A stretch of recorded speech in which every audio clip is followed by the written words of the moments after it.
Taga-serve lang po ako, ma'am. Hindi ko po alam kung anong ginagawa nila sa kitchen. Sinabi ko lang po kung anong order nyo. Tapos kinuha ko lang po ang gawa nila kaso po nagmamadali kayo. Tanga ka! Alam mo yon ha? Isa kang malaking kahihiyan sa lahat dahil dyan sa kabobohan mong hayop ka. Simpleng utos lang, hindi mo pa maintindihan? Gusto mo pa akong pakainin ng pagkain na walang lasa? Ay, hindi lang sapat ang salitang tanga para i-describe ka. Alam mo, wala kang silbi sa mundong ito. Palpak ka eh.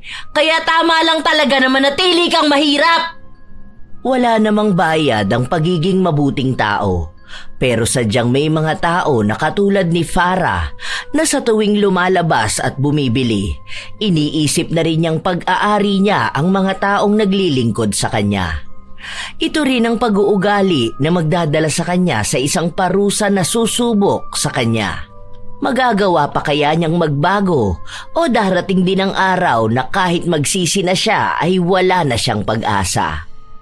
Ano to? Ayoko ng onion leaves, di ba? Ano tong nakikita ko? Naaamoy ko pa ang baho. Ang tagal nyo na nga mag-serve ng pagkain, ganito pa ang ibibigay nyo sa akin? Ang tanga mo naman! Uy, baka naman hindi mo nasabi kanina. Narinig ko na hindi mo na-mention na ayaw mo palagyan ng onion leaves. Baka kaya hindi tinanggal.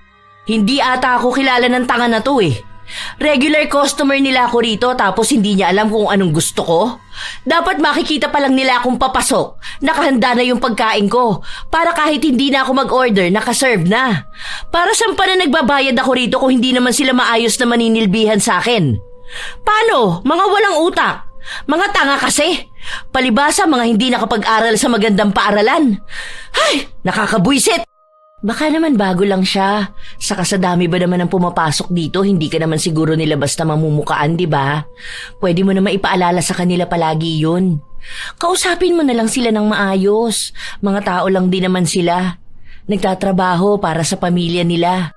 Basta, dapat kapag papasok pa lang ako, alam na nila. Mga tanga kasi yan eh, kaya hirap silang makaalala. Yung mga utak nila mga kakarampot lang. Kaya nananatili silang mahihirap dahil ganyan sila eh. Palitan mo to.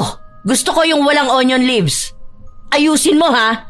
Sira na nga ang araw ko doon sa Bobong Guard. Sisirain mo pa lalo. Bilisan mo! Si She na lamang ang humingi ng tawad sa inasta ng kanyang kaibigan. Ganun na ang ugali ni Farah. Sa kahit na saang lugar siya magpunta o sa kahit na sino pa ang nakakausap niya, wala siyang ibang ginawa kundi ang laitin ang mga taong mas mababa sa kanya. Siya ay nagtapos sa isang prestihiyosong universidad sa Maynila, kaya isa ito sa nagiging dahilan upang maging mayabang siya. Palagi niyang ramdam na mas mataas siya kaysa sa kahit na sinong nakakausap niya. Gumagalang lang siya sa mga taong alam niyang mas may kakayahang pumantay o lampasan ang estado niya sa buhay. Meron din siyang magandang trabaho. Dahil sa kanyang ugali, walang ibang tao ang nakikipagkaibigan sa kanya maliban na lang kay She, na matagal na niyang kakilala at galing din sa magandang pamumuhay. Isang araw, magkasabay ang dalawa na pumasok sa trabaho. Habang naglalakad sila, nakita nila ang isang matandang janitor na naglilinis sa daraanan nila. Ay hala, sorry po basa po yata ang sahig. Hindi naman po marumi ang sandalyas ko. Tara, dito na lang tayo sa gilid dumaan, Farah. Bakit ako mag-a-adjust? Trabaho niyang lampasuhin ang sahig dahil yun ang nababagay sa kanya. Kaya huwag ka mag-sorry dyan, kahit dumihan mo pa ang sahig. Lilinisin niya pa rin yan. Alipin lang naman yan dito sa company. Kahit na, kawawa naman siya. Matanda na rin siya Kumbaga, paggalang na lang din sa tao. Hindi naman siya mukhang kagalang-galang. Ang ginagalang mga kalinya ng CEO. Yung malalaki ang pera, ang mga sahod.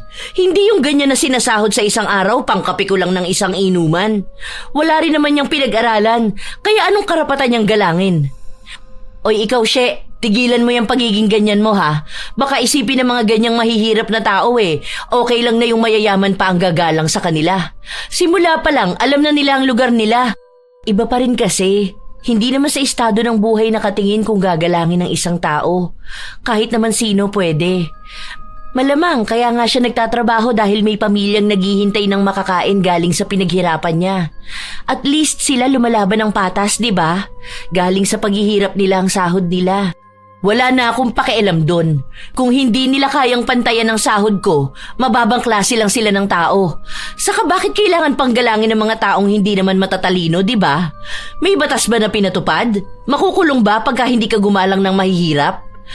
Baka kapag ganun, iisipin ng mga mahihirap na yan na kailangan tayo ang yuyuko sa kanila. Ang kakapal naman ng mga mukha nila. Wala nga. Ang sinasabi ko, tao din sila.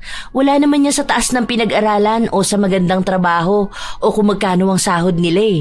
Pakikipagkapwa-tao lang ba? Malay mo isang araw, di ba? Hihilingin mo rin ng tulong nila. Ako? Hihiling ng tulong sa kanila? Nagpapatawa ka naman yata. Ano namang maitutulong sa akin ng mga yan? Tumutulong lang yan sila kapag may kapalit na pera. Mga mukhang pera. Mga timawa kasi. Never akong hihingi ng tulong sa kanila, no? May pera ako, kaya meron akong pambayad sa kahit na ano. Bago nila ako tulungan, sana sarili nila ang tulungan nila. Mga mukha silang kawawa. Kahit na anong paliwanag kay Farah, hindi pa rin nagbabago ang tingin niya sa mga tao. Kahit nangitian man lang sila, hindi niya ginagawa. Sa pagpapatuloy ng araw, kung sino-sino na lang ang nakakarinig ng panlalait mula sa dalaga. Kahit na saan siya magpunta, hindi siya aalis nang walang napapaiyak dahil sa masasakit na salitang sinasabi niya. May mga nawawala ng trabaho, ang iba naman ay tila nawawala na rin ng gana sa buhay. Kapag naman may nakikita siyang tao na nagsusumikap sa buhay, binababa niya rin ang mga ito at sinasabihan na mananatili lang silang mahirap. Hanggang sa isang araw, bumalik siya sa palagi niyang kinakainan. Iba na ang order niya, kaya nang dumating sa kanya, galit na naman siya. Ano to? Gusto mo bang ingud-ngud ko ang mukha mo rito? Ma'am, mali po bang naibigay ko? Sandali lang po. Ito ang order ko pero nasa ng onion leaves? Ang sabi po kasi sa akin ayaw niyo raw po nun kaya hindi po nilagyan. Sige po, lalagyan ko na lang po. Pasensya na po ma'am, bago lang po ako rito kasi simula ko lang po. Bobo ka! Tanga! May sinabi ba ako na wag lagyan ng onion leaves ha? Iba tong order ko. Palibasa hindi ka pa nakakakain ng ganito dahil hindi mo afford. Paano to magkakaroon ng lasa kung walang onion leaves ha? Tanga ka! Gamitin mo yung kakarampot mong utak. Kung wala kang utak, lumayas ka na rito. Doon ka, bumalik ka sa pamilya mong katulad mong walang kwenta. Ma'am, sorry po talaga. Ayusin ko na lang po. Sandali lang po. Hindi na! Ayoko na sisira ang gabi ko. Pero, ang tanga-tanga mo! Gusto mo bang ipalamon ko to sa'yo lahat, ha? Kaya siguro sinadya mong ganito dahil gusto mong ibigay ko na lang sa'yo, no? Buisit ka! Tanga! Nagpatuloy na gumawa ng eskandalo ang dalaga, kaya napilitan na lamang lumapit ang manager para pigilan siya. Inilipat siya ng lugar kung saan doon lang pumapasok ang mga taong mas mayaman pa kay Farah. Binigyan din siya ng pagkain bilang kapalit. Ayan, tama lang na ganyan kayo mag-serve sa akin. Dahil kung hindi niyo ako paglilingkuran, baka maging patay gutom lalo ang mga tao rito dahil wala kayong kikitain. Mga buwisit! Tanggalin mo sa trabaho ang buwisit na yon ha? Ayoko na siya makikita rito kapag bumalik ako. Muling humingi ng tawad ang manager bago siya umalis. Si Farah naman ay masaya sa kung ano ang nakikita niya. Pakiramdam niya ay mataas na siya sa lahat, lalo pat mas maganda ang serbisyo na nakuha niya. Kumuha siya ng litrato para ipakita sa lahat kung gaano na siya mas nakakaangat sa buhay. Hanggang sa kinabukasan, nang magkita sila ng kaibigan ay ipinagmalaki niya pa ang ginawa niya. Di ba tama naman talaga yun? Ewan ko ba sa bobo na yun? Kung hindi naman pala alam ang trabaho, sana hindi na lang siya pumasok doon. Doon siya mangalkal ng basura, mas bagay yun sa kanya. Buti na lang nakabawi sila sa akin. Kung hindi, nako, baka magsarado na sila dahil malulugi sila kapag hindi na ako kumain doon. Sinabi naman ng bata na working student siya, di ba? Tapos first day niya. Sana inisip mo na lang yun. Pwede mo naman sabihin na gusto mong palagyan ng kung ano-ano yung pagkain mo. Saka nung nakaraan, nilagyan nila tapos ayaw mo pala. Huwag siyang maging tanga para hindi ako magalit sa kanya. Alam mo naman na sa lahat, ayoko yung maliit ang utak. Bakit pa siya mag-aaral Wala naman pala siyang pantustos. Saka nag-aaral lang naman yan sa pipitsuging school. Ewan ko sa'yo. Alam mo, sa ginagawa mo, parang ikaw naman ngayon ang hindi makaintindi. Kung titingnan mo ang kwento ng ibang tao, mas lalo mong maiintindihan ang mga nangyayari sa paligid mo. Yung inaaway mong nagwawali sa kalye, ano ba siya? Baka may sakit ang anak niya, kaya kailangan niyang gawin yun. Yung apo niya, baka kailangan ng bagong gamit. Pero ang ginagawa mo, lalo mong pinapahirapan. Naaawa ako doon sa matandang nagwawali sa kalsada. Binato mo sa kanya yung paper cup na galing sa pinag-inuman mo ng mamahaling kape. Aba tama lang yun no? Para alam nila kung saan sila lulugar. Mahirap lang sila, kaya dapat maramdaman nila lalo. Ramdam na nila yun. Alam na nilang mahirap lang sila. Kaya nga sila nagsusumikap sa buhay Tapos eto pa, naalala ko yung student na nakasalubong natin. Tapos ni hindi ka man lang humingi ng tawad nung natuluan mo yung uniform niya. Paano kung yun na lang ang meron siya tapos nagkaroon pa ng mantsa? Diba? Mga simpleng bagay lang. Sana hindi siya nagbenta ng prutas sa palengke, diba? Kung ganun lang din naman pala na ayaw niyang marumihan ang suot niya. Tapos nilait mo pa. Alam mo yung mga nilalait mong tao, may mga pangarap sila sa buhay. Malay mo isang araw, maging mas mataas sila sa'yo. Paano kung yung minamata mo noon magiging boss mo sa future? Kasi empleyado ka lang din naman, hindi ka anak ng may-ari ng kumpanya. Hindi ka anak ng politiko. Normal na tao ka lang din. Ang pinagkaiba mo lang, malaki ang sahod mo.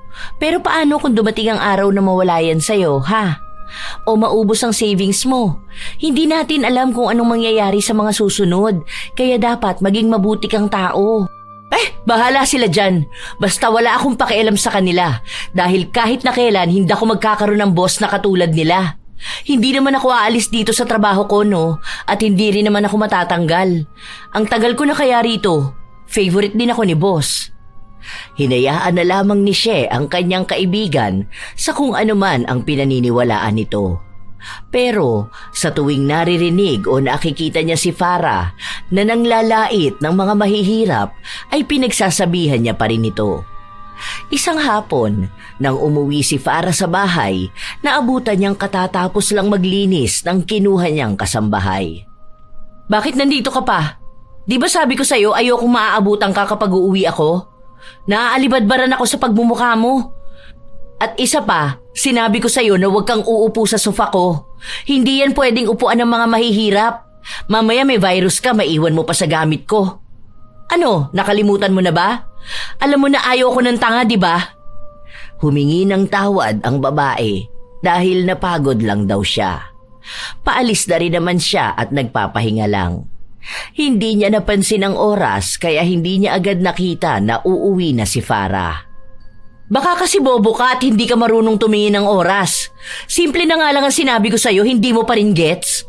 Alam mo, kulang sa sustansya yung utak mo. Paano? Ano ba naman kinakain ng mahihirap, ha? Puro mabahong daing, sardinas, itlog, o kung ano-ano pang pagkain lang dapat ng aso. Ay, nakakadiri. Kinikilabutan ako kapag naiisip ko. Lumayas ka na nga rito. Teka, hindi mo ginamit ang CR ko, ha? Naku, sinasabi ko sa'yo, ayoko may ibang umiihi doon. Nababalot ng kaartehan ng dalaga at ang malala pa ay winisikan niya ng alkohol ang tagalinis na para bang isa itong nakakadiring dumi na nasa kanyang harapan. Kinabukasan, wala silang pasok sa trabaho, kaya nagpasama si Farah sa kaibigan na magpunta sa mall. May balak siyang bilhing bagong gamit. Sa mall na sila nagkita dahil may pinuntahan pang iba si She. Habang naglalakad ang dalaga, may napansin siyang magandang bag, kaya pumasok siya sa loob para tingnan ito.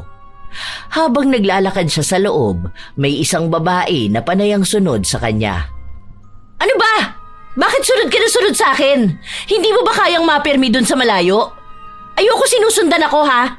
Hintayin mong tawagin ka bago ka lumapit sa akin.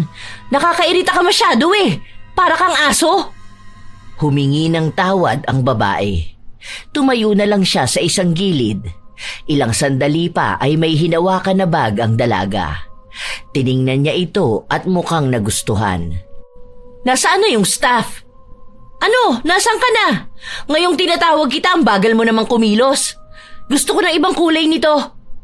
Pinaliwanag sa kanya ng babae na yun lang ang kulay na meron sila dahil yung isang naiiwan ay may nakabili na. Hindi pwede! Gusto ko nga ng ibang kulay. Hindi mo ba maintindihan, ha? Baka naman tinatago mo dahil iniisip mo na hindi ko kayang bumili nito. Gusto mo pati ikaw biling ko. Ikaw lang ang hindi afford tong ganitong bag dahil 1 taon mo na tong sahod. Kung bibili ka ng ganito, baka magdildil kayo ng asin ng pamilya mo. Ibibigay mo sa akin ang gusto ko o hindi ako bibili para malugi kayo. Nagmatigas ang babae at sinabi na bayad na yun. Kahit nakausapin niya pa ang manager, hindi rin ibibigay sa kanya dahil VIP nila ang nakabili nun. Sa galit ng dalaga, pinagmumura na lang niya ang babae at sinabihan nito na kahit na kailan, hindi siya bibili sa kanila para wala silang maging benta. At kapag nangyari yun ay magsasara ang kanilang negosyo. Naiinis na lumabas si Farah. Patuloy siyang nagsasalita at kahit na may mga nakakarinig sa kanya at inaakalang nababaliw na siya, wala siyang naging pakialam. Ilang sandali lang din ay dumating na ang kanyang kaibigan. Oh, akala ko nakakita ka na ng bibilihin mo. Sa 2nd floor yun eh. Umakyat ka na ba? Hindi pa. Nagtitingin ako ng bag. Naiinis nga ako doon sa isang babae eh. Mukha atang tingin niya sa akin eh, wala akong pera. Ang tanga niya sa part na yun. Paanong walang pera? Anong klase? Ayaw ba naman ibigay sa akin yung ibang kulay dahil nabayaran na ng VIP nila? Ang kapal na mukha, di ba? Ayaw niya lang kamo kasi naiinggit siya sa akin na ako kaya kong bumili nun habang siya nananatiling mahirap. Baka naman kasi may mga may-ari na talaga. Yung VIP na tinutukoy nila, yun yung mga bumibili sa kanila ng halos milyon na ang inaabot. Sila talaga ang priority lalo na kapag may bagong design or limited edition. Oo, alam kong kaya mong bumili ng bag na yun, pero hindi doon sa level ng pang VIP. Sus! Kaya ko rin yun. Hindi ko lang ginawa dahil sila lang ang makikinabang. Tama na nga, bibili pa ako ng bagong washing. Habang pumipili ng bibilhin ang dalaga, patuloy din silang nag-uusap ng kanyang kaibigan. Kung saan-saan na rin napupunta at kung sino-sino na rin ang dinadamay ni Farah. Madalas niyang kwento ay ang tungkol sa isa nilang katrabaho na bagong pasok lang. Minamaliit niya ito dahil isa raw breadwinner ng pamilya. Palagi niyang inaasar kapag wala yung pambili ng mamahaling kape o hindi niya nakikitang bumibili ng pagkain sa labas. Kahit na sinasabi ni She na hindi naman dapat pinapansin ang ganong bagay, wala pa ring pakialam si Farah. Hanggang sa nakapili na siya ng gamit at babayaran na niya. Cash or card? Credit card. Oh, malaki credit limit ko dyan. Huwag mong basta-bastahin yan dahil hindi ka magkakaroon yan. Marami akong card dito. Sabihin mo lang kung anong gusto mong gamitin. Hindi naman tinatanong. Gusto ko lang sabihin sa kanya para kilala niya kung sinong kausap niya. Baka mamaya isipin niya na mahirap lang akong katulad niya na hindi rin kayang bumili ng ganyan. Hoy, sobra ka naman magsalita. Paano kung may ganyan sila sa bahay nila? Afford ba ng minimum wage earner yung ganyang gamit? Pwede siguro sa home credit, no? Tapos mga pobre, hindi na nila huhulugan.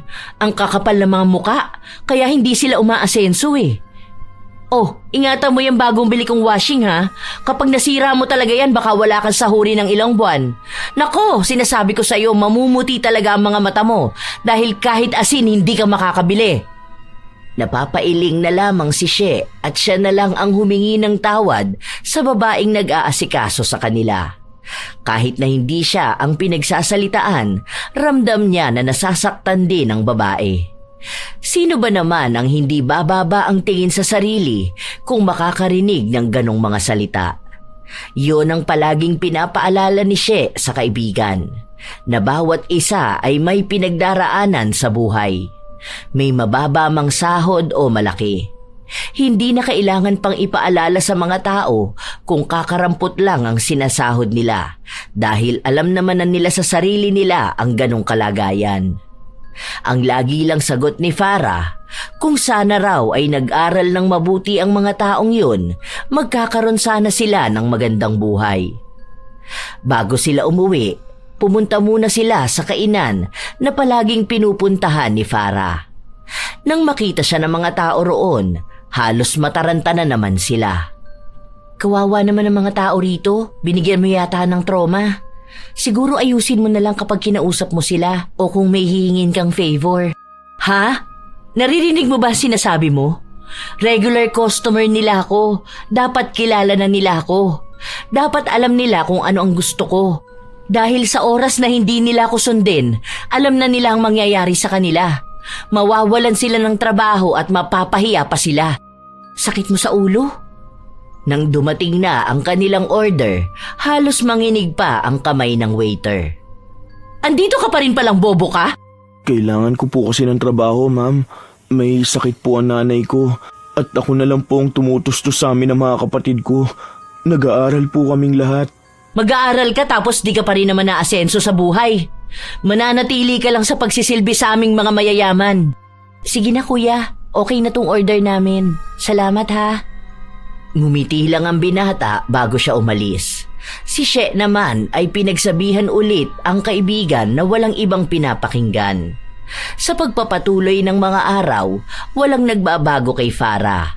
Palagi niyang minamata ang mga tao na mas mababa ang trabaho sa kanya. Minsan pang may nakasabay siya sa elevator ng mga manggagawa. Ano ba yan? Ang aasim niyo naman. Ang babaho niyo. Sa susunod huwag kayo makikisabay sa amin ha.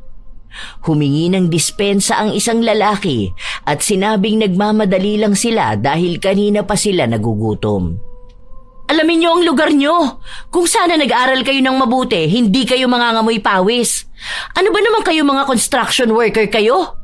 Ay, sana hindi dumikit sa akin ang mga amoy niyo. Nagpabango kaagad ang dalaga bago siya lumabas ng elevator. Magmamaneho pa uwi ang dalaga dahil wala na siyang ibang trabaho ng araw na yon. Habang nasa daan siya, napahinto siya saglit sa isang gilid para sagutin ang tawag sa kanya. Zoom meeting lang naman yun. Wala na kasi si boss, nasa Japan na. Next week pa yun babalik. Pero nagawa mo naman na ang presentation. Oo, okay naman na. O sige, send mo sa email ko. Pauwi pa lang ako eh. Sige na, magdadrive pa ako. Bago magsimulang magmaneho, may nakita sa labas si Farah. Pamilyar na mukha ng isang lalaki. Iniisip niya kung saan nga ba niya nakita ang lalaki na ito hanggang sa natandaan na niya. Huminto siya sa harapan nito. May kasama pang maliit na bata ang lalaki na sa tingin niya ay nasa edad 5 taon. Ano yung ginagawa mo? Naglilinis ka sa kalsada? Pinupulot ko lang yung mga kalat. Tapos diyan kayo kukuha ng pagkain nyo? Hindi ka ba nandidiri dyan? Kakain ka ng tira-tira? Ito po. Hindi po. Sa aso po namin to. Itong mga basura na nakikita ko sa daan, itatapon ko po sa basurahan para walang kalat sa kalsada. Okay. Meron din kasi akong basura dito eh. Ito oh. Ibinato ni Farah ang 2 bote ng tubig kay Joel. Tumama pa ito sa mukha ng lalaki bago siya tuluyang umalis. Bakit kaya ang sarap pagtripan ng mga mahihirap? Wala kasi sa kanila ang pumapalag eh. Kung papalag sila, wala rin naman silang laban. Ano ba naman kasing alam nila? Ang iniintindi lang ng mga yan kung anong kakainin nila. Ay naku, mga kawawang tao. Dapat sila yung nauubos na para naman umasenso na tong Pilipinas. Kaso yung mga tamad na yan ang binibigyan pa ng ayuda at tulong ng gobyerno. Sayang lang ang tax ko sa kanila. Kung hindi naman kasi bobo yung mga mahihirap na yan, hindi sana ganyan ang buhay nila. Nakangiti lang si Farah habang sinasabi niya ang mga salita na yon. Sa paglipas pa ulit ng mga linggo, nananatili pa rin ang kasamaan ng ugali ng dalaga. Kahit na walang ginagawa sa kanya ang isang tao, lalaitin niya ito o kaya ay pagsasalitaan ng hindi maganda. Isang hapon, bumalik siya sa paborito niyang kainan. Gusto ko ng burger pero no mayo, no onions, no pickles, extra lettuce, toasted bun at well done yung patty. At wag niyong haluan ng ketchup ha. Then isang seafood pasta pero alisin niyo yung hipon. Lagyan niyo ng extra cheese at wag olive oil. Butter na lang. May katagalan siyang naghihintay ng order. Ang ibang pumapasok agad, saglit lang ay naibibigay na ang order nila, habang sa kanya ay wala pa. Kaya tinawag niya ang isang waiter. Anong oras na oh? Ayaw niyo ba akong pakainin ha? Ganun ba katagal gawin ang order ko? Tingnan mo yung nasa kabilang table. Kapapasok lang ng mga yan pero kumakain na sila. Tinatarantado niyo ba ako? Inaasikaso pa po kasi yung sa pasta, ma'am. Pamadaliin mo! Anong gusto mo, magutom ako? Ha? Kanina pa ako nandito, pero yung order ko wala pa. Mga punyeta kayo! Bilisan mo! Nataranta si Joel at sinabi sa mga kasama niya na nagwawala na naman si Farah. Kaya kahit na hindi pa ganoon kaayos ang luto nila, ibinigay na nila ito sa dalaga. Nang tikman ni Farah, doon siya mas lalong nagalit. Ano to? Bakit wala man lang lasa? Walang laman tong burger ko. At sinabi ko na ayoko ng lasa ng hipon, di ba? Ma'am, pinatanggal na po yung hipon sa order niyong seafood pasta. Nalalasahan ko pa rin yung seafood. Kaya nga pinatanggal ko para walang ganong lasa. Tapos ang dry nitong burger ko. Ano to? Ganito ko lang kakainin? Wala man lang kahit na anong sauce, ha? Ang tanga mo naman kung iniisip mo na makakain ko to ng maayos. Ang tagal mo kung pinaghintay ng order ko tapos ito lang palang ibibigay mo sa akin, ha? Taga-serve lang po ako, ma'am. Hindi ko po alam kung anong ginagawa nila sa kitchen. Sinabi ko lang po kung anong order nyo. Tapos kinuha ko lang po ang gawa nila kaso po nagmamadali kayo. Tanga ka! Alam mo yon, ha? Isa kang malaking kahihiyan sa lahat dahil dyan sa kabobohan mong hayop ka. Simpleng utos lang hindi mo pa maintindihan. Gusto mo pa akong pakainin ng pagkain na walang lasa? Ay, hindi lang sapat ang salitang tanga para i-describe ka. Alam mo, wala kang silbi sa mundong to. Palpak ka eh. Kaya tama lang talaga na manatili kang mahirap. Ma'am, mali naman po na magsalita kayo ng ganyan. Sinunod ko lang naman po ang gusto nyo eh. Wala po talagang kahit ano sa burger nyo. Ayaw nyo po ng mayo at kahit na ketchup. Saka po seafood pasta po ang order nyo. Kahit po tanggalin ang hipon dyan, maglalasa pa rin po yung seafood. Ang kapal ng mukha mong pagsabihan ako ng ganyan. Wala kang karapatan dahil customer ako. Customer is always right. Baka hindi mo yan maintindihan dahil English yan, ha?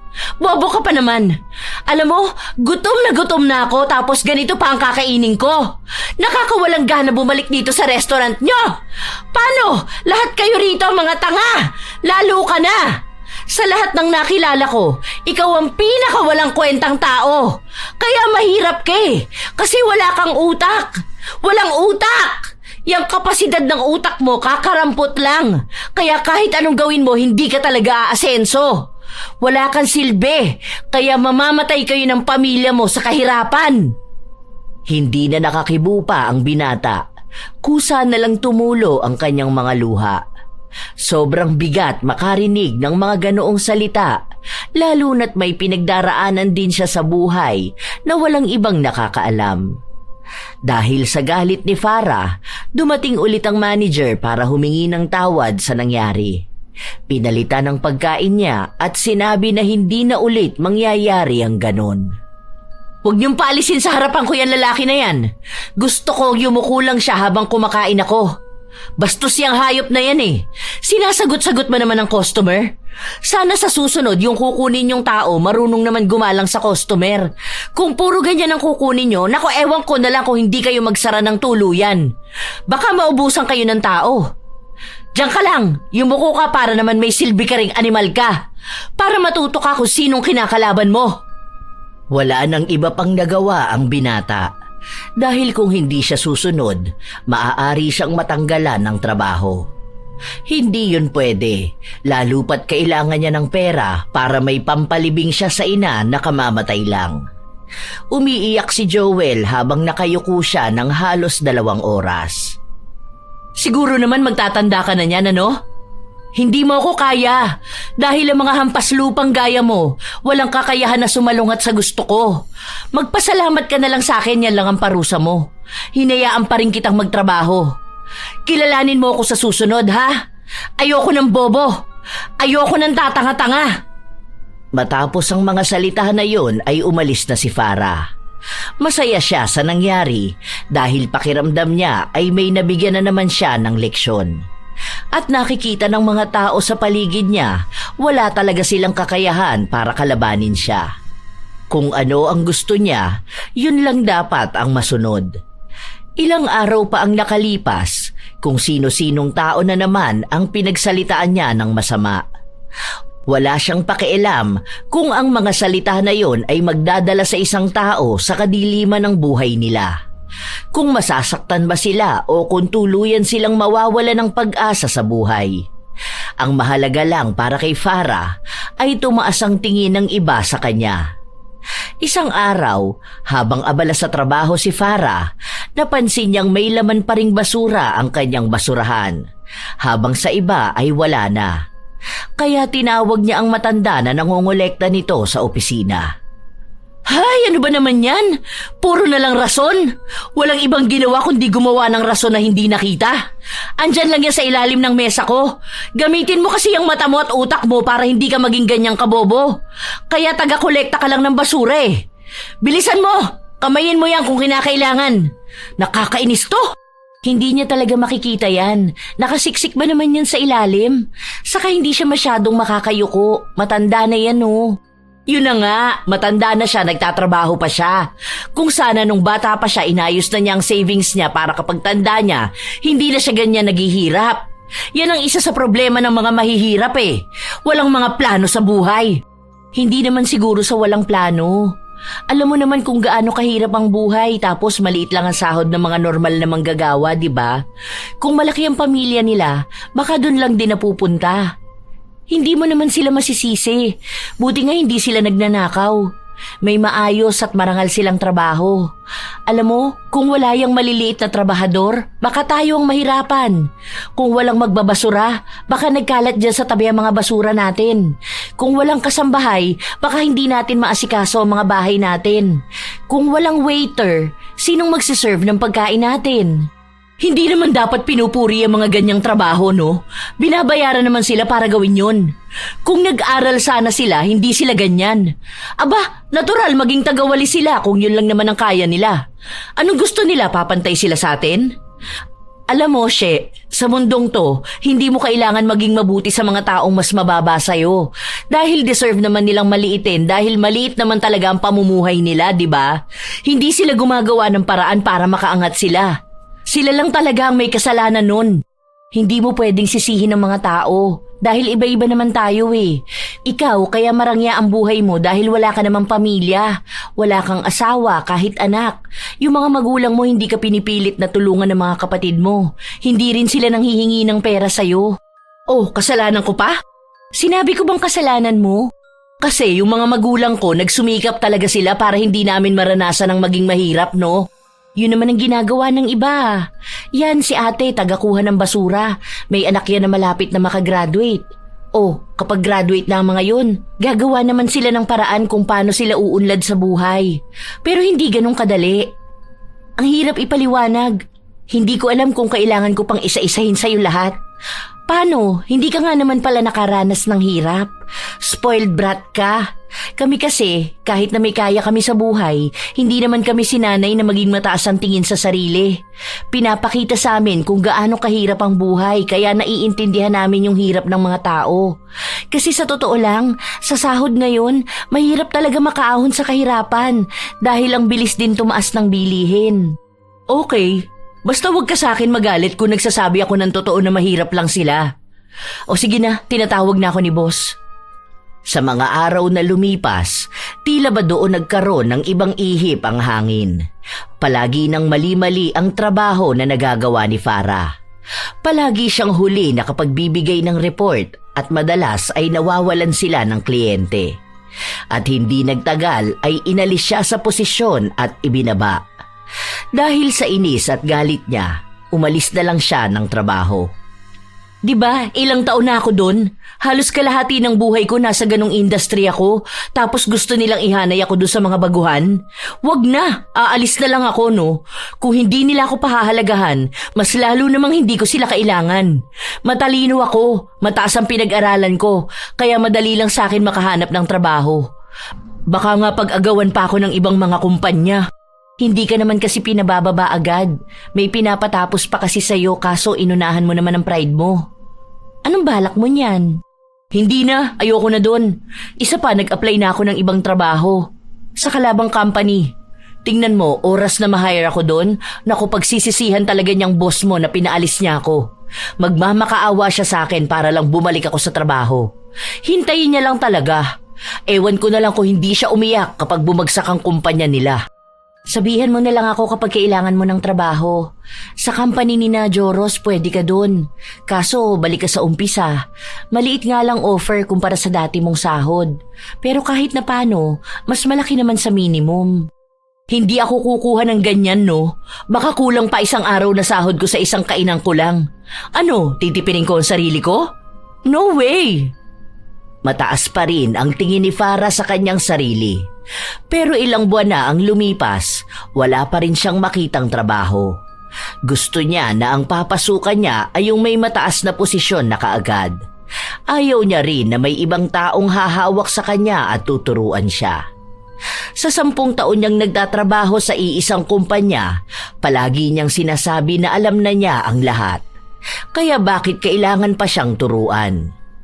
Habang tumatagal din na wala siyang trabaho, nauubos na ang kanyang ipon sa sobrang gastos niya. Hanggang sa inabot na ng halos 2 taon na wala siyang trabaho. Napag-iiwanan na siya ng pagbabago. Nagkaroon na rin ng iba't ibang paraan ang bawat posisyon na hindi na kailangan gamitin ang nalalaman niya sa dati niyang trabaho. Tumaas ang kompetisyon, lalo na't marami ring mga nakapagtapos na ng pag-aaral na naghahanap ng trabaho. Nang maubos ang ipon niya, nangutang siya sa kanyang mga kapatid pero hindi naman yun naging sapat dahil mahal ang hinuhulugan niya sa bahay at sa kanyang sasakyan. Halos 6 na buwan na rin siyang walang hulog.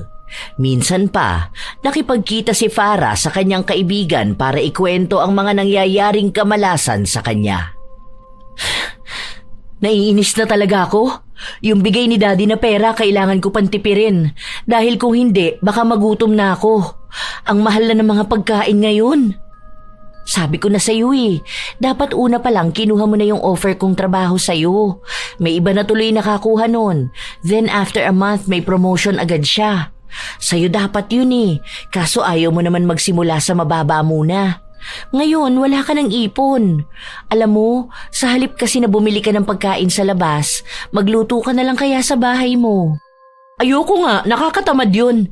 Saka baka isipin ng iba, naghihirap na ako. Kailan naman naging pangmahirap ang pagluluto, ha? Mas practical nga yun dahil makikita mo kung magkano ba talaga ang kailangan mong budget. O tapos kapag may trabaho ka na, alam mo na kung paano ka magtitipid. Ano naman pakialam ng tao kung nagluluto ka, di ba? Ikaw naman ang kakain nun, hindi naman sila. Hindi ka naman tatanungin ng makakasalubong mo kung nagluluto ka ba o bumibili ka ba sa labas. Kapag tumawid ka ba, haharangin ka ba tapos itatanong kung saan ka kumain?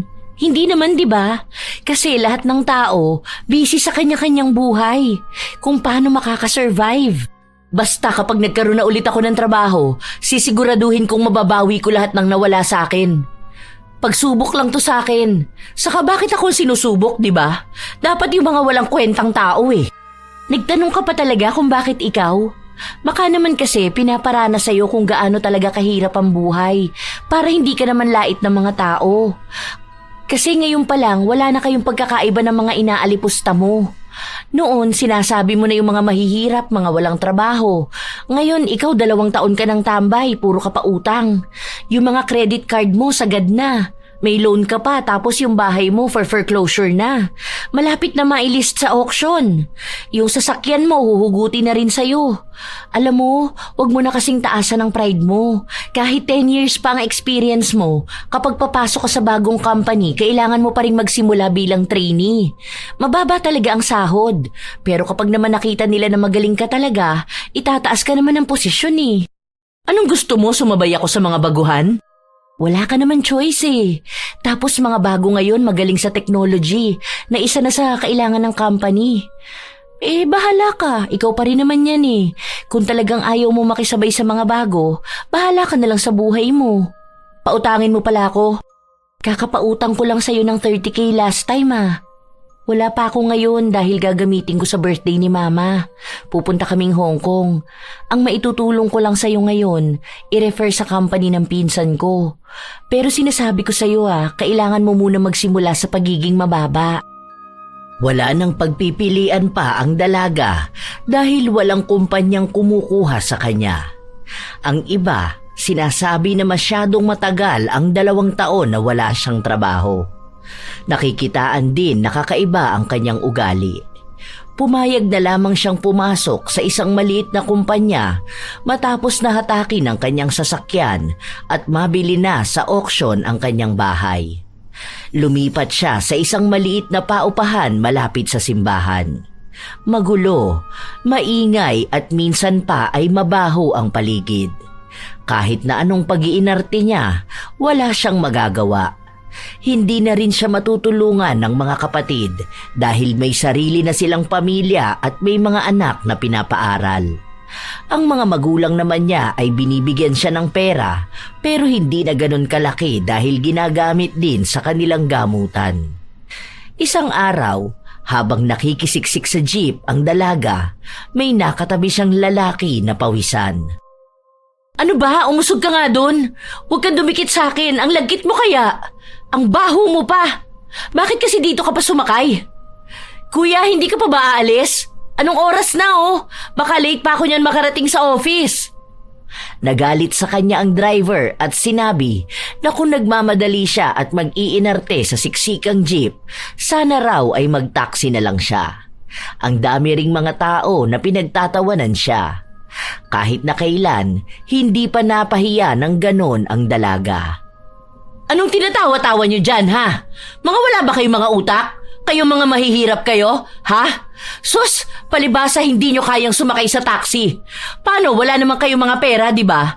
Kaysa ibayad nyo ng taxi, ibibili nyo na lang ng makakain nyo dahil mga timawa kayo. Kaya bagay na hanggang sa jeep lang kayo kasi hindi naman aasenso ang mga buhay nyo. Mga leche! Dahil sa pinagsasabi niya, nagalit sa kanya ang mga pasahero, maging ang driver at sinabi sa kanya na hindi aalis ang jeep hanggat hindi siya bumababa. At bakit ako bababa? Kanina pa ako nakaupo rito Walang yakan driver ka? Akala mo naman kung sino ka barya lang naman ang kinikita mo sa isang araw. Kulang pa nga yung kita mo pambili ng kape ko. Isa pa, kayo mga pangit na mga mahihirap kayo. Anong akala nyo sa sarili nyo? Mas mataas kayo sa akin? Nakikisabay lang ako sa ganitong pipitsuging jeep pero hindi tayo magkaka-level, no? Ang kakapal ng mga mukha nyo. Wala kayong kayang patunayan sa akin. Mga buwisit kayo! May isang babae na nagsabi sa kanya na kapag hindi siya bumaba ng jeep, ay hihilahin siya palabas at sa buhok siya mismo hahawakan. Nagkaisa na ang mga tao laban sa kanya, kaya wala na siyang nagawa pa kundi ang bumaba. Kasunod naman nun ay umandar na rin ang jeep. Mga bobo! Wala kayong mararating sa buhay, mga mahihirap! Punyeta kayong lahat! Late na ako dahil sa inyo! Buwisit! Buwisit! Buwisit! Kahit na kailan talaga, mga perwisyo kayong mga mahihirap!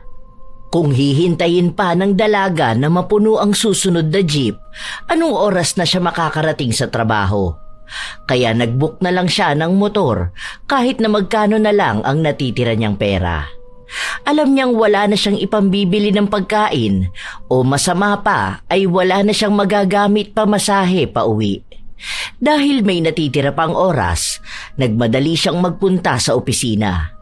Pero pansin niyang maraming nakaabang sa elevator, kaya umakyat na lang siya ng hagdan. Pawis na pawis siya. Nakakaramdam ng panlalagkit sa katawan. Umaga pa lang ay sira na ang kanyang araw. Pagkaupo niya, ang dami na kaagad utos sa kanya. May isa pang pinabababa siya para kunin ng isang dokumento. Bakit ako? Hindi mo ba nakita na kararating ko lang, ha? Bulag ka ba? O sadyang nagtatanga-tangahan ka lang? Sa galit ng katrabaho niya ay isinumbong siya sa HR kaya agad naman din siyang pinatawag. Ang dami na palang reklamo sa kanya. Dahil kahit ang mga gwardya o naglilinis sa opisina ay nirereklamo ang kagaspangan ng kanyang ugali. Sinabi na kung hindi siya magbabago, baka hindi na siya abutin sa susunod na buwan dahil patatalsikin siya sa kumpanya. Nais na umapila ng dalaga pero wala naman siyang laban. Wala siyang kapangyarihan dahil mas mataas na ang kumausap sa kanya. Habang pinapagalitan siya, may pumasok na isang lalaki. Pamilyar ang mukha nito. Kung tama ang kanyang pagkakaalala, ito ang dating waiter sa pinagkakainan niya.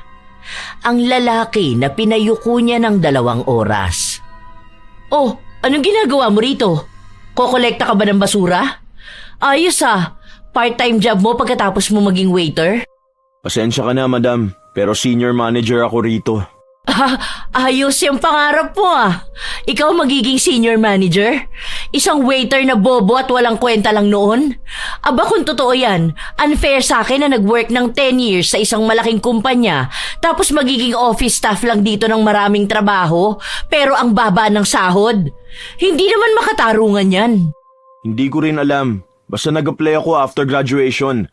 Nagkaroon ng trabaho tapos na-promote. Bakit ako nagpapaliwanag sa'yo? Isa ka lang namang office staff.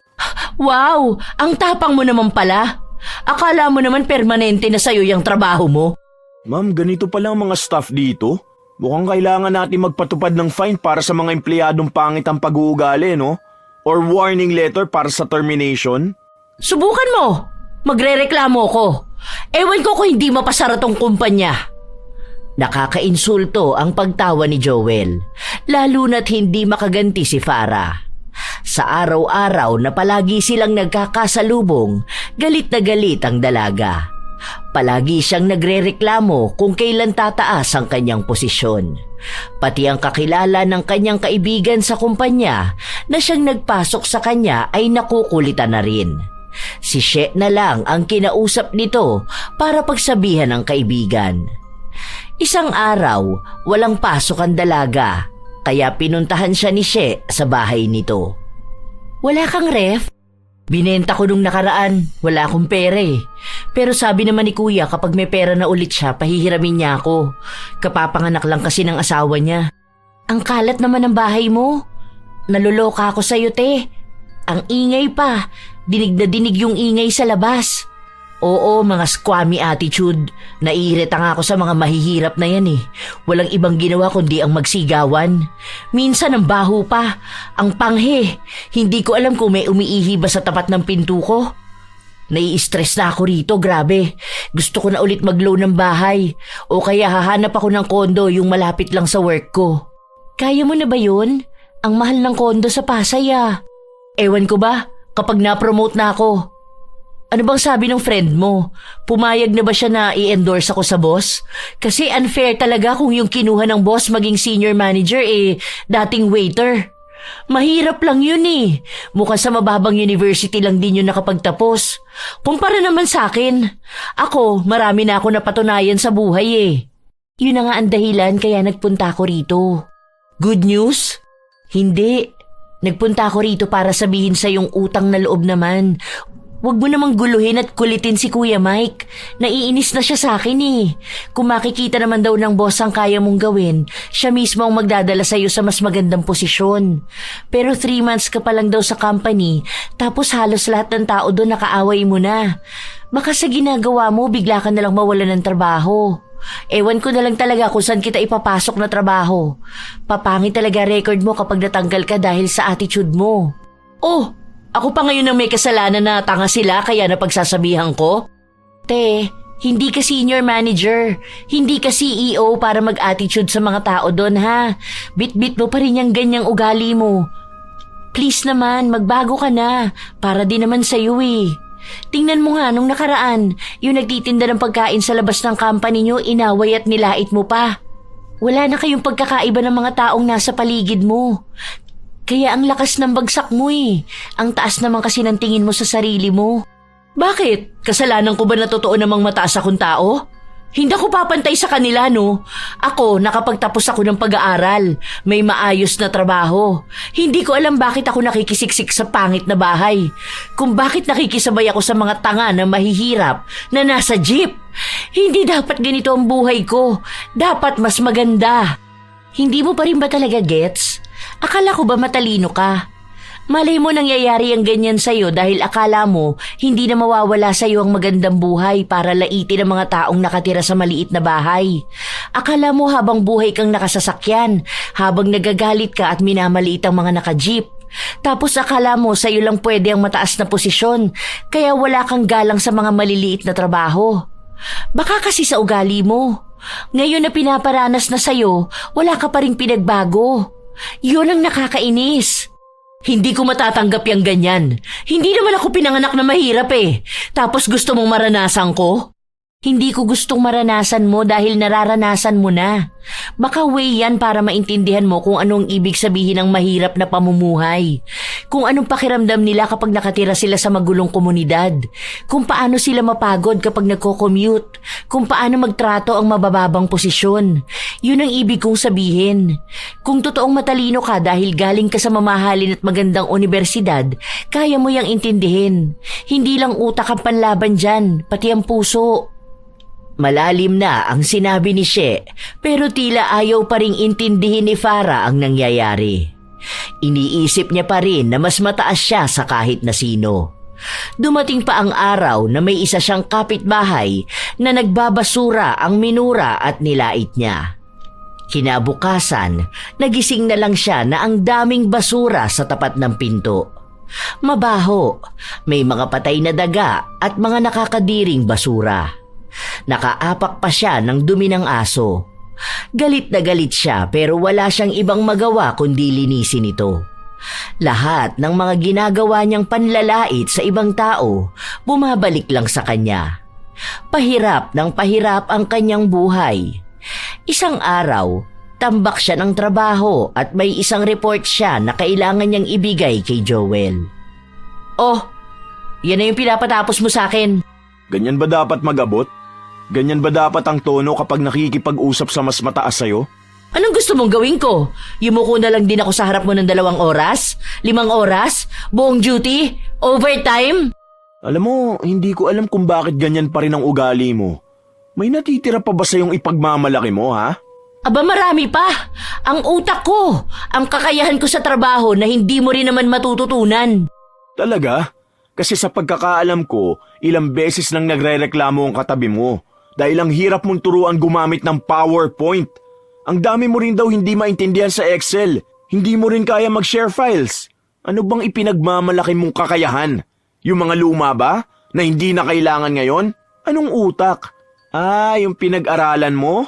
Pareho naman na tayong may natapos Nauna ka lang nakagraduate. Pero hanggang ngayon, standard mo pa rin yung university na pinagtapusan mo. Hindi naman na yan ang hinahanap ngayon. Kahit sa mumurahing university magtapos ang isang tao, ang gusto na nila ngayon yung kakaiba yung skills. At yun ang wala ka. Dahil ang naipon mo lang naman ang skills mo sa panlalait ng kapwa mo. Wala akong pakialam sa'yo ha. Gusto mo akong tanggalin sa trabaho? Tingin mo ba kapag ginawa mo yon makakaganti ka na sa ginawa ko sa'yo noon? Hindi pa rin. Kasi kahit naman anong gawin mo, isa ka pa rin namang mahirap. Nakakabilib ka. Wala naman ang natira sa'yo kundi ang kayabangan mo. Hindi ko na kailangan pag-aksayan pa ng oras na alisin ka sa trabaho. Baka mauwi ka pa sa pagiging palaboy sa kalye. Kasi sa totoo lang, matagal na ako nakaganti sa'yo. Yung ganti ko na yon, hanggang ngayon pinaghihirapan mo pa rin. Hindi ka makakawala dun dahil sa kasamaan niyang ugali mo. Akala ko nga kapag nagkita tayo, medyo makakaramdam ako ng awa Pero ngayon, tama pa rin pala talaga ang ginawa ko. Nawala bigla yung konsensya ko. Parang hindi ka nagbago eh. Mas lumaalala pa. Huwag mo akong maliitin na mahirap ha. Dahil di hamak naman mas may kaya na ako kesa sa'yo. Hindi mo na ako pwedeng maliitin. Dahil mas mataas na ako sa'yo. Pasalamat ka na lang, hindi pa ako ganun kasama. Aba dapat lang na hindi ka maging masama. Dahil wala naman yang yaman mo eh. Hindi naman yan kayang pantayan ng anumang meron ako. Sorry ha, pero yung isang araw mong sahod, pinambibili ko lang ng pagkain ng aso ko. Napakayabang mo naman. Oh, bakit nagagalit ka? Di ba ganyan naman ang sinabi mo sa akin noon? Kahit na kailan hindi ko makakalimutan nung pinatayo mo ko ng 2 oras. Habang nakayuko ako sa'yo, minumura mo ko at ang pamilya ko. Alam mo ba kung anong pinagdaraanan ko nung araw na yon ha? Namatay ang nanay ko. Pero kailangan ko pa rin pumasok sa trabaho dahil kailangan namin ng pera. Nagluluksa ako. Pero mas lalo mo akong pinatay sa mga salitang binitawan mo. Alam kong hindi lang ako nakaranas ng ganun sa'yo.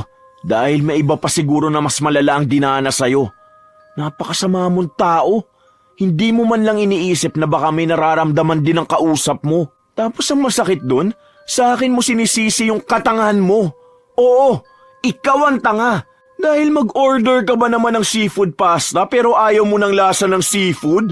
Sa sobrang taas ng tingin mo sa sarili mo, hindi ka naging handa sa lagapak mo. Deserve mo naman yan eh. Para alam mo kung anong pakiramdam maging mahirap.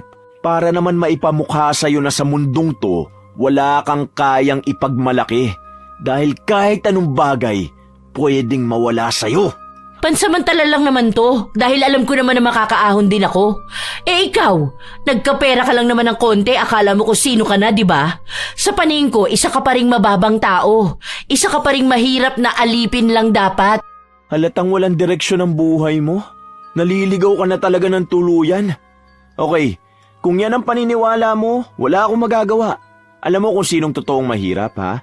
Hindi ang mga taong may trabaho na basurero o waiter o janitor. Ang mahirap na tao ay ang matalinong walang alam sa buhay. At ikaw yon. Ang refleksyon mo ang nakikita mo sa paligid mo. Kaya ikaw ang nakakaawa. Hindi ang mga taong mababa ang trabaho. Kung ipagpapatuloy mo yung ganyang pag-uugali, ewan ko na lang, baka hindi ka na talaga makaahon. Baka sa susunod makikita na lang kita, ikaw naman ang naglilinis ng kalat sa kalsada. Hindi dahil sa wala kang pinag-aralan, kundi dahil pinarurusahan ka na ng mas malala. Tandaan mo itong mga salita ko ha, dahil darating din ang isang araw na ang mga minamaliit mong tao ang hihingan mo ng tulong. Sana mag-ingat ka sa minamaliit mo, dahil may mga determinadong tao na gustong umangat sa buhay. Walang pakialam ang dalaga sa sinasabi ni Joel. Basta ang alam niya, siya lang ang tama. Ang hindi alam ni Farah, ang dahilan ng mga kamalasan niya ay dahil sa kagagawa ni Joel. Noong araw na sobrang sama ng kanyang loob, ipinakulam siya nito. Hindi ganti sa pisikal niyang anyo o ang pagkakaroon ng sakit, kundi ang bumagsak ang lahat ng kanyang kabuhayan. Ang bumigat ang kanyang buhay at maging mahirap. Simula noon, hindi na nga naging magaan pa ang kapalaran ng dalaga. Pinahirapan siya ng mundo. Sa katunayan, nais naman ni Joel na magpatawad kung sana ay makikita niya lang na nagbabago ang ugali ni Farah. Pero sa kanyang nakikita ay naging mas malala pa ito. Dumating ang isang araw, naubusan na ng pera si Farah dahil nagastos na niya ang natitira niyang sahod. Humingi siya sa kanyang kapatid pero hindi siya mabigyan dahil marami rin silang gastos at nag-aabot sa kanilang mga magulang na may sakit. Iisa na lang ang kayang tumulong sa kanya. Ito ay ang kanyang kaibigan na si She. Gutom na gutom ka naman dyan. Hindi pa talaga ako kumakain buong maghapon. Dito na lang ako sa bahay mo. Ayoko na doon sa squatter. Hindi ako makapagpahinga.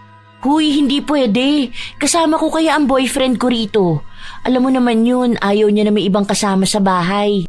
Hindi naman ako ibang tao. Pautangin mo na lang ako pang down sa kondo.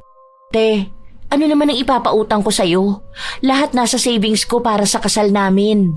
Bakit ikaw ang gagastos? Bakit kasi hindi ka nag-asawa ng mayaman? Bakit kaya hindi ikaw ang mag-asawa para naman makalipat ka ng bahay? Ay, wala palang tatagal sa ugali mo. Ikaw nakakarami ka na sa akin ha. Para kasi Joel, walang ginawa kundi ang laitin ako. Nakakainis na tuloy. Kung totoo naman yung panlalait niya, walang totoo sa mga sinasabi niya. Sige na, pautangin mo na ako kahit 120k lang. Hanggang 500 pesos lang kaya ko. Magkano sahod mo isang kinsenas? Hindi umaabot ng 10k. Tapos pamasahe mo pa, pagkain mo pa. Ang sabi ko naman kasi sa'yo, magtipid ka. Magluto ka na lang sa bahay nyo. Ano yun, 400 per meal mo? Hindi lang 3 times a day ka kumakain. May kape-kape ka pa. Nasa 600 a day ka lang tapos ang gastos mo almost 1k. Sanay ako sa ganun eh. Alangan naman bigla ako magbabago. Anong iisipin nila? Iisipin nino? Iintindihin mo pa sila wala ka nang makain no? 3 araw pa bago sahod mo. Wala ka rin pamasahe. Hindi na kumibo pa ang dalaga. Ilang araw pa ang lumipas kung kani-kanino na lang siya nangungutang.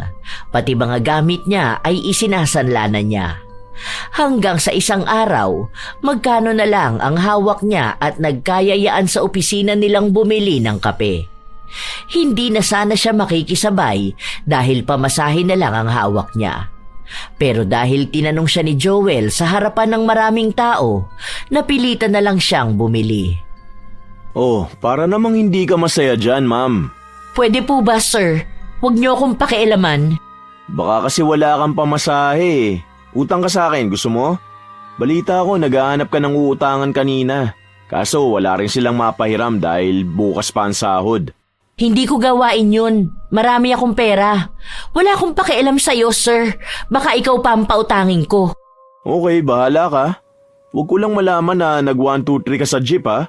Baka maging trending ka bigla sa TikTok. Umirap lang ang dalaga. Kahit na ang totoo ay wala na talaga siyang pamasahe pa uwi. Nangutang siya sa iba niyang kakilala pero wala siyang malapitan. Nanghihingi siya ng pera sa kanyang ina pero sinabi na kabibili lang ng gamot. Wala ring maibigay ang kanyang mga kapatid. Ang kaibigan niya hindi sinasagot ang kanyang tawag dahil abala sa meeting. Nakakaloka naman. Ano nang gagawin ko nito? Hindi naman pwedeng ibayad tong dos na hawak ko. Ay, bahala na nga. Siguro tatakbo na lang ako. Sagad na ang kahirapang nararanasan niya. Kahit na kailan, hindi niya naisip na darating siya sa punto na kahit pamasahe, wala siya. Doon niya unti-unting naiisip kung ilang mahihirap na tao ang nakakaranas ng ganon sa araw-araw. Habang siya ay nag-aaksaya ng pera noon, kinakabahan na siya habang palapit na siya sa kanyang bababaan. Ilang sandali pa, nagsalita ang driver na may isa pa raw na hindi nagbabayad. Mukhang kilala ng mga pasahero kung sino dahil napapatingin sa kanya. Para hindi siya mapahiya, nagpanggap na lang siyang natutulog. Pero paulit-ulit ang driver na nagsasabi na magbayad na ang hindi pa nagbabayad. Halos maiyak na ang dalaga. Pakiramdam niya, gusto na lang niyang magpalamon sa lupa o bigla siyang magising na panaginip lang ang lahat. Palapit na ang lugar na bababaan niya. Lumakas pa ang sigaw ng driver na magbayad na siya. Pati kulay ng suot niyang damit ay sinabi na rin. Yun na ang sagad ng kahihiyan niya. At sinabi na wag siyang magpanggap na natutulog dahil matagal na raw yung gawain ng iba. Gusto na lang umiyak ng dalaga hanggang sa kinalabit siya ng isang babae. Nang idilat niya ang mga mata niya, isa itong matandang babae na mukhang naglalako ng isda. Tinanong siya kung saan siya bababa at nang sabihin niya, ang babae na ang nagbayad ng kanyang pamasahe. Salamat po. Wala lang talagang natira sa pera ko eh. Sorry po. Iyon ang unang beses na nagawa niyang magpasalamat at humingi ng tawad sa isang tao na dati ay tinitingnan niya bilang mababang tao. Paanong ang mahirap na matandang babae ang siya palang magliligtas sa kanya sa isang kahihiyan? Nang makauwi siya sa kanyang bahay, doon na siya umiyak ng tuluyan. Hirap na hirap siya. Totoo nga na ang pinagmamalaki niya noon ay wala na sa kanya ngayon. Ang sinasabi niya na kahit na kailan ay hindi siya hihingi ng tulong sa ibang taong may mababang pinag-aralan o tinuturing niyang mahirap. Ngayon ay yun pa ang nagsalba sa kanya. Wala siyang ibang ginawa kundi ang umiyak at ang maliit na tulong ng matandang babae ang nagmulat sa kanya sa mga kasalanan na ginawa niya noon. Darating pala talaga ang araw na kakailanganin niya ang ibang tao. Doon siya unti-unting natuto sa buhay. Hanggang sa dumating na ang araw na nakikita ng mga katrabaho niya na may nagbabago sa kanya. Hindi na siya nagyayabang. Hindi na siya sumasabay sa luho. Natuto siyang makisabay sa buhay. Bumibili na siya ng pagkain na alam niyang magkakasya hanggang sa susunod niyang sahod. Gusto mong sumabay, ma'am? Order kaming kape. Hindi na, sir. Meron naman akong kape na binili. May dala rin akong tasa. Magtitimpla na lang ako. Bagong sahod naman eh. Kailangan ko magtipid eh. Baka maubos ang pera ko. May sakit ka? Ha? Bakit parang ibang tao ka na? Ano nangyari sa'yo? I mean, alam mo yun? Nasaan na yung mayabang? Ah, wala na yun. Sinusubukan ko na magbago. Ang hirap nga eh. Pero parang ngayon lang ako namulat sa tunay na buhay. Siguro nahihirapan ako mag-adjust kasi hindi ako marunong magluto. Kasi mas mura yon kumpara kumain sa labas. Saka makipagsiksikan at makipag-unahan sa jeep. Ang hirap pala maging mahirap. May mga gabi na bigla ka na lang maiiyak kasi yung sahod mo hindi kasya para mabuhay ka. Mag-isa pa lang ako nito. Iniisip ko paano pa yung may mga pamilya na binubuhay. Katulad nung sayo noon. Di hamak naman na mas malaki ang sahod ko ngayon kumpara kapag waiter ka o janitor. Kawawa pala sila. Tapos yung iba matatanda na nagtatrabaho pa. Totoo ba? Hindi ka pala naniniwala sa sinasabi ko? Malamang totoo. Basta ang hirap maging mahirap. Lahat ng gagawin mo nakakaiyak. Kahit anong trabaho o pagtitipid hindi sapat. Tapos yung ugali ko noon, kaya sila mahirap dahil hindi sila masipag. Yun pala, kahit anong gawing sipag, mauuwi lang lahat sa pambayad ng bills or mahal na bilihin. Tapos mahal na pamasahe. Tama pala ang sinasabi ni She, may mga pinagdaraanan ng bawat isa. Kaya dapat mas piliin maging mabuting tao. Wow, hindi ako makapaniwala sa sinasabi mo. Totoo ba talaga yan? I mean, kasi ikaw yung klase ng tao na palaging mayabang kahit nang walang-wala ka na. Tapos ngayon bigla ka nalang magiging ganyan? Ano, may nakain ka ba? O nauntog ba ang ulo mo? Hindi, naalala ko lang kasi yung manang na nanlibre sa akin ng pamasahe sa jeep. Mukhang kinita niya pa yung barya na yon tapos tinulungan pa ako, di ba? Natouch lang ako. Tapos inisip ko yung barya na yun eh. Wala lang sa akin noon. Tapos ngayon parang kahit piso sobrang halaga sa akin. Ang dami ko lang realizations, ganun ba? Oo nga pala. Sorry dun sa nangyari 2 years ago ha. Hindi ko talaga alam anong ugali yun. Kasi ngayon kapag naaalala ko yung ginawa ko, naiinis ako sa sarili ko. Kasi kung ako yung nasa kalagayan na ganun, baka talagang maiiyak at magtatanim ako ng galit. Ang dami ko nang sinabi sa'yo. Feeling close naman ako, sir. Wala yun, ano ka ba? Ang mahalaga, nakikita kong nagbabago ka na. Ibang maging teacher ang kahirapan. Magiging humble ka talaga. Salamat ah. Yaan mo, kapag nakuha ko ang bonus ko, lilibre na lang kita ng burger at pasta. Pero gusto ko yung burger na may mayo at ketchup ha. Saka yung seafood na may hipon. Asahan ko yan, ma'am ha. Nagtawanan silang dalawa na para bang naging malalim na ang kanilang pagkakaibigan. Sa paglipas ng mga araw, naging kapansin-pansin ang pagbabago sa ugali ni Farah. Ang dating mayabang na dalaga, nagkaroon na ng mga kaibigan. Hindi na siya tumitingin sa estado, pinag-aralan o trabaho ng isang tao para kausapin at galangin niya. Natutuwa naman si Joel sa nakikita niyang yun, kaya unti-unti niya ring pinapaalis ang kulam na pinagawa niya sa dalaga. Ang mahalaga sa kanya, si Farah na mismo ang gumagawa ng paraan para gumaan ang kanyang buhay. Sa paglipas ng panahon, umaayon na ulit ang magandang tadhana para sa dalaga. Nagkaroon na ulit siya ng magandang posisyon sa kumpanya. Tumaas ang sahod hanggang sa nakalipat na siya sa mas magandang bahay. Natutuwa rin ang kanyang kaibigan dahil sa tuwing lumalabas sila, hindi na nanlalait si Farah. Hindi niya minamaliit ang mga tao na mas mababa kaysa sa kanya. Mas inuunawa na niya ang lahat. Sinasabi niya rin na mas maganda palang makita ang mundo kung mas lalawakan lang ang pangunawa sa sitwasyon ng bawat isa. Nakakaramdam din siya ng awa sa mga taong mahihirap, kaya minsan ay tinutulungan niya ang mga ito, lalo na kung kaya naman niya. Alam niya kasi ang pinagdaraanan nila. Ang kakapusan sa pagkakakitaan habang ang mga bilihin ay pataas ng pataas. Ang daming naiiwan sa ibaba. Meron talagang mga tao na hindi iniisip ang nararamdaman ng iba. Hindi ginagalang ang mga taong sa tingin nila ay mababa lang. Nagiging bastos makipag-usap dahil inaakala nilang mas lamang sila sa lahat ng bagay. Nakakalimutan nilang ang paggalang ay hindi nasusukat sa pera, posisyon o itsura, kundi sa kung paano mo tratuhin ang kapwa mo. Ang mga ganitong ugali ay nagpapakita lamang ng kababawan at hindi ng tunay na galing. Hindi naman kailangan maging mayaman, matalino o makapangyarihan para maging mabuting tao. Ang kailangan mo lang ay puso. Pusong marunong rumespeto at umintindi. Dahil sa totoo lang, walang trabaho na mababa.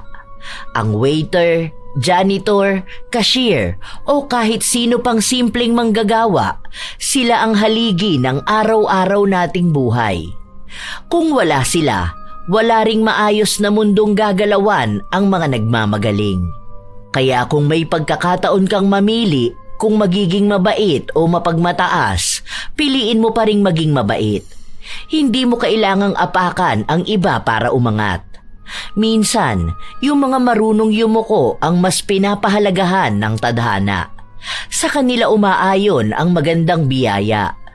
Huwag iayon sa sweldo ang pagrespeto dahil bawat isa ay may pinaghuhugutan sa buhay at may dahilan kung bakit sila kumakayod. Para sa sariling pangarap o para sa pamilya. Bawat sentimo na kinikita nila ay mahalaga. Huwag ka rin sanang maging dahilan ng paghihirap ng iba. Ang pagdagdag ng kanilang suliranin at ang pagbaba ng kanilang tingin sa sarili. Huwag ka ring mangmamaliit ng trabaho. Dahil baka isang araw, sa hindi mo inaasahang pagkakataon, ang dati mong kinukutya ay ang taong mas mataas na sayo. Baka sa sobrang taas ng tingin mo sa iyong sarili, magugulat ka na lang na ikaw na ang titingala sa kanila. Kaya laging tatandaan na mas mataas pa rin ang taong marunong rumespeto kaysa sa taong puro kayabangan lang ang alam. Minsan talaga ay mapaglaro ang tadhana, mga apo. Kaya bilin ko sa inyo na galangin nyo ang anumang trabaho. Kung marangal naman itong ginagawa ng isang tao para sa kanyang pamilya. Kung nagkamali man ang isa, maaari naman itong kausapin ng mahinahon at maayos. Dahil baka isang araw, bumalik lang sa iyo ang ginagawa mo. Kayo ba? Naranasan nyo ng maliitin ng iba dahil sa inyong trabaho? Ano naman ang inyong opinyon sa ating bagong kwento? Ibahagi nyo naman at nais ko itong mabasa. Shout out sa ilan sa mga masusugid na tagapakinig ng mga istorya ni Lola Telang. Dennis Diga, Mergy Jade Aroza, Jappy Portes, Christian Totica, Maria Benitez, Nick Nieva, Celestine Lu Palarisan, Mary Jane Rico, Margarita Galang, Ana Orada, Malia Torres, Lot Antonio, Alexa Ann Pasyon, Hayashi J. Megan, Julie. Shout out din sa inyo. Joe Nanaman, Emma Dumato, Rizalyn Comprasyon, Monet Taningco, Jen Alikaykay, Milrose Demate, Josephine Okoli ng Nigeria, Nilda Dultra, Mind Rants, Tim Ong It, Wilson Ares at kay Lolo Carlos Ereno na lagi raw nakaabang sa bagong episode. Lynn Pedro, Cristina Adolfo, Miss Zeng 90, Almira Olarte. Salamat sa mga komento nyo tungkol sa istorya. Corazon Dumaulaw, Ma'am Shilin Lin, Ella May, Evan Irevere, Elez Zel, Ros V. Ferrer, Enriquita Alsola, Rizen Rael, Jackie Lou Palma, Raymart Guzman, Jessica Styliano, Roda Bieri, Yolanda Ausa, Donna Riparip, Irisabela Tuazon, Cassandra Cory, Cola Lona, It's Me Neri Domingo, Virgil Torre, Sheila Awais Muhammad, Dulce Imai, Vistal Aubrey, Eva Marie Fidelin, Ruth Ann Migano, Lynn Tuban, Richard Rivera, Ken Megan Migumi, Mirna Alfaro, Lalaine Fabroa Tejada, Wilaine Elicano, Violeta Buhay, Mary Jane San Juan, Emma Daher, Leonora Francisco, Jenica Brosula, Rose Dioso, Red Smaling Ligot, Posiano Guerrero, Rosemary Laudencia, Luz Viminda Ebreo. Shout out din sa aking mga solid na apo na pasensya na dahil hindi ko na maisa-isa dahil masyado nang humahaba ang ating listahan. Ito ang inyong Lola Telang at maraming salamat sa lagi niyong pagsubaybay mga apo.